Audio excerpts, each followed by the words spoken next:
I made my last alimony payment this month. You guys were married for 8 years? Yeah, was so it? in California, it's half the time you were married? unless it goes to 10 years and then it's indefinite. It's up to the judge. After 10 years? Yep. If we had been married for 10 years, it would be an indefinite amount of alimony up to the judge.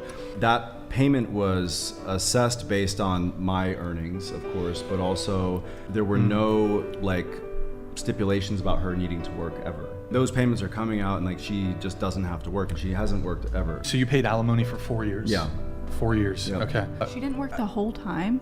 No, not since we even got together. You got the family courts where women are initiating 80% of the divorces, 90% of alimony is paid from men to women.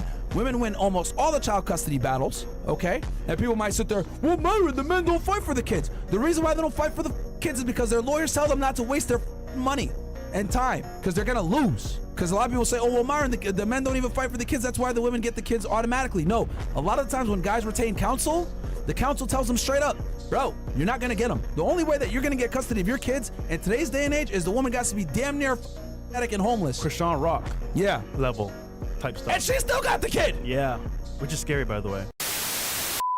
Why would you break up your family with your kids? The kids being the primary thing here.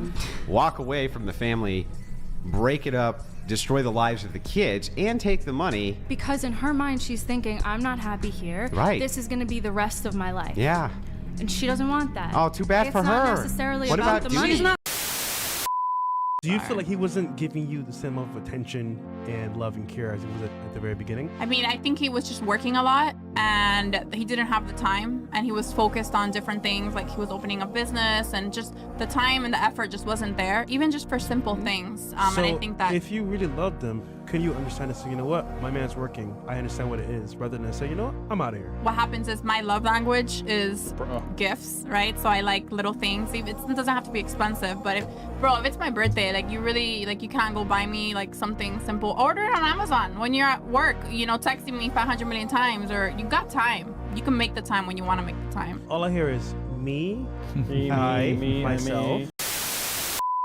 Well, here's something interesting. When they do surveys among divorced couples and the woman initiates the divorce, one of the top reasons she always gives is she feels like, right? They never say I think, they say I feel like he didn't do enough for me, right? It's the number one thing. And I think that we give women a totally overblown expectation that men are supposed to serve us or be doing.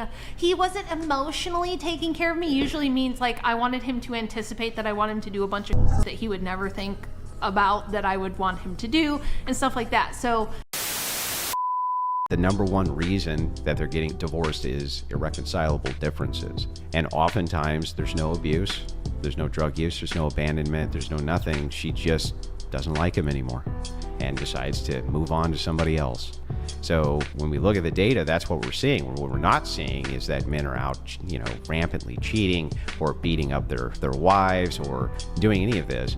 And the reason it's so terrible that they initiate divorce for self is because most of the time they have children in these relationships, and it does huge damage to the kids.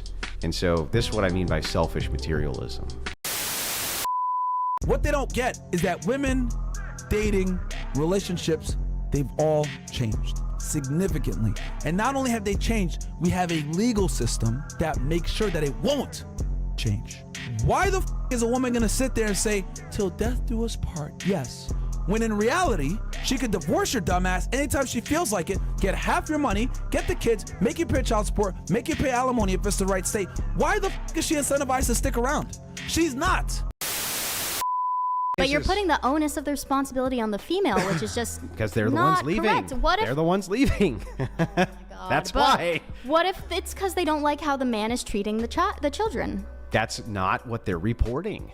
You think they're reporting completely accurate every single time? Not every single time, but accurate enough for us to get a pretty clear picture on why they're leaving. And they're not leaving because dad's beating up the kids or beating up her. In some cases they are, and those aren't just exceptions. Those are not just exceptions. In those cases, They're I would huge parts of the encourage. statistic. In those cases, I would encourage those women to leave those men if they're getting beat up or things like that. They should be leaving those men.